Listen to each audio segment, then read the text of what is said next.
Muy buenas tardes con todos.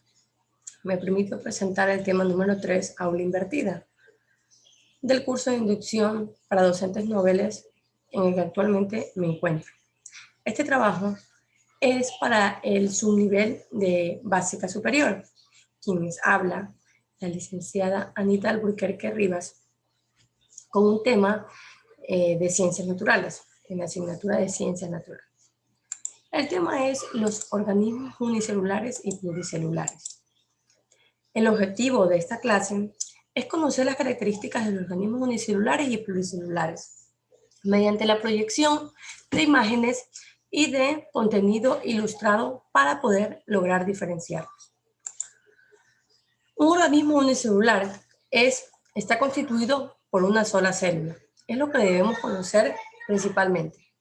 Dice que esto en general también se lo llama microorganismos y son seres vivos que cumplen con todas las funciones vitales como crecer, reproducirse y reaccionar ante cualquier estímulo del medio ambiente.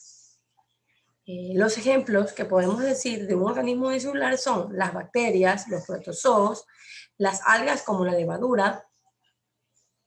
Tenemos que darnos cuenta también que al inicio de la existencia de todo ser vivo pasa por ser una sola célula.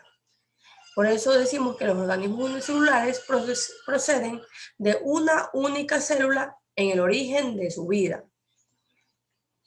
Como les decía, los ejemplos son las bacterias, las algas unicelulares, los protozoos y las levaduras. También son hongos las levaduras. Para esto también vamos a conocer cuáles son pues, las bacterias que son beneficiosas y cuáles son las que son perjudiciales para los seres vivos. En este caso, pues les realicé un cuadro en la que se denominan, en el cuadro de color verde, 3 bacterias que son beneficiosas para el ser vivo y 3 que son perjudiciales. Las bacterias simbióticas, las fermentadoras y las estafilococos son 3 bacterias beneficiosas para el ser vivo. En las bacterias simbióticas podemos decir que estas ayudan a la digestión. Las bacterias fermentadoras son las que utiliza el ser humano para la producción de alimentos tales como el queso. Y las estafilococos que también ayudan pues al impedimento de parientes patógenos de este mismo. Ayudan a evitar pues cualquier bacteria que sea perjudicial para el ser humano. En cambio, las bacterias perjudiciales están en el cuadro café y se dice que son bacterias saprofitas, bacterias patógenas y bacterias que forman toxinas. Las bacterias saprofitas dice que son materia orgánica muerta que intervienen en la descomposición de organismos y de alimentos. También hablamos de bacterias patógenas. Dice que estas pueden ocasionar enfermedades como la salmoneliosis. Las bacterias que forman toxinas, incluso dice que estas pueden ocasionar la muerte en una persona, porque ocasionan una enfermedad muy fuerte que pues llega a este fin. Y dice que también puede ser pues la que genere tétano, una enfermedad que se la puede dar en el ser humano por infecciones de heridas. Estas bacterias son las que ahí pueden encontrarse. Bacterias que son, recuerden, perjudiciales para el ser vivo. Cuando hablamos también de protozoos, también podemos hablar de protozoos útiles y de protozoos que son dañinos a sí mismos. Dice que los protozoos útiles sirven como alimentos para otros animales pequeños y también dice que estos sirven porque son útiles para la purificación de los lechos o de filtraje del alcantarillado. Miren cómo es el protozoo útil, pero también existen otros que son dañinos, como los que causan enfermedades tales como la disentería, la mebiana, la malaria y la enfermedad del sueño, que son las que azotan muchas veces a toda la humanidad, que son protozoos dañinos para el ser humano. Cuando hablamos de los hongos, que también decíamos que eran organismos unicelulares, podemos hablar del organismo unicelular a la levadura, que se la puede ver mediante un microscopio y es de forma ovalada. Dice, es la que ayuda a descomponer sustancias orgánicas complejas en otras súper más sencillas. Y también hablamos de los organismos pluricelulares, que dice que son las que forman, déjenme un ratito, las que no forman, perdón, tejidos, sino son filamentos microscópicos denominados ínfas. En esto podemos encontrar el moho y hongos en las setas. Los mohos por lo general se encuentran en alimentos que se los dejan descomponer de 1, 2, 3 días y se ve pues como una mancha oscura en el alimento, y pues eso viene a ser el moho.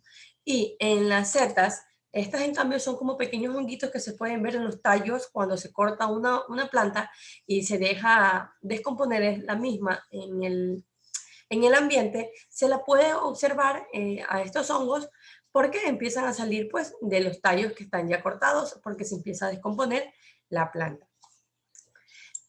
Para entrar ya con los organismos pluricelulares, también hice un cuadro para poder un poco entenderlo, un cuadro de ideas para poder entender los organismos pluricelulares.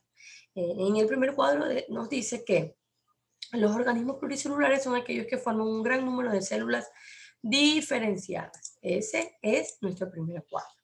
Luego nos dice que las diferentes células se reproducen tanto a través de la meiosis o de la mitosis y que se desarrollan distintas funciones. Dicen, estas células no son capaces de vivir de forma independiente, sino que necesitan una de la otra para poder subsistir. Y luego nos dice que los organismos pluricelulares, como las plantas y los animales, y las algas pardas, surgen de una sola célula, pero que luego pues se multiplican y ya se generan pues y son parte de los pluricelulares. Solo el inicio de su vida es unicelular.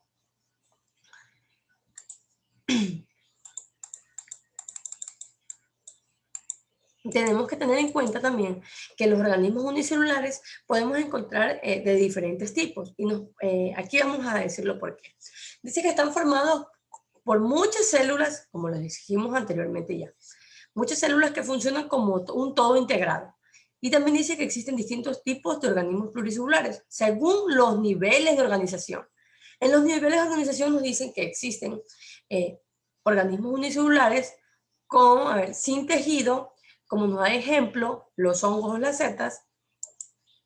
Las que sí tienen tejidos, como miren, en este caso, pues una medusa. Las que tienen tejidos y órganos también, como un árbol. Y por último, que ya cumple con todo, como con tejido, con órganos, pero también tienen los aparatos o sistemas, que en este caso pues da un ejemplo de un pez. Todos estos son los diferentes tipos de organismos unicelulares según su nivel de organización. Es decir, que hay 4 niveles de organización. Sin tejido, pero con células, con tejidos, es decir, con células y tejidos, con células, tejidos y órganos, y por último, pues con todo, con células, tejidos, órganos y aparatos, que ayudan a la función, pues, a cumplir cada función en el organismo del ser vivo. También tenemos que saber, y que es muy importante conocer, su clasificación. Clasificamos principalmente por el reino animal y el reino de las plantas. En los animales se dice que estos se alimentan de otros seres vivos y no elaboran, es decir, que ellos no elaboran su propio alimento, sino pueden vivir solo si se alimentan de otros. Además, se desplazan de un lugar a otro gracias a que ellos poseen extremidades y un sistema nervioso que les favorece para su desplazamiento. En cambio, es todo lo contrario en las plantas. Las plantas elaboran su propio alimento, es decir, que no necesitan de otro ser vivo para poder, pues, vivir.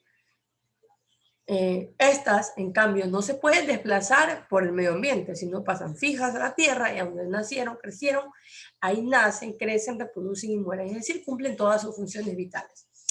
Dice, donde obtienen el agua, las sustancias necesarias para poder crear o elaborar su alimento. Chicos y chicas, pues espero que esta explicación haya sido muy significativa para ustedes, sin antes decirle que la principal diferencia entre un organismo unicelular y pluricelular es que el organismo unicelular pues cuenta con una sola célula, es independiente, no necesita de otra más para poder cumplir con sus funciones. Lo que no pasa con los pluricelulares. En cambio, estas tienen muchas células y cada una de estas células tiene su propia función. cumple su propia función. Y pues así pueden subsistir una gracias a la otra. Para terminar esta pequeña presentación, pues yo les voy a mandar a realizar una tarea muy facilita en la que ustedes van a realizar pues un cuadro comparativo donde realicen pues, comparen los organismos unicelulares y pluricelulares. Y por último, sí, quiero terminar y finalizar esta clase, esta presentación, sin antes pues despedirme diciéndoles esta frase. En esta clase somos pequeños, pero aprendemos en grande. Espero que haya sido muy significativa la clase que les he dado el día de hoy. Me despido. Muchas gracias.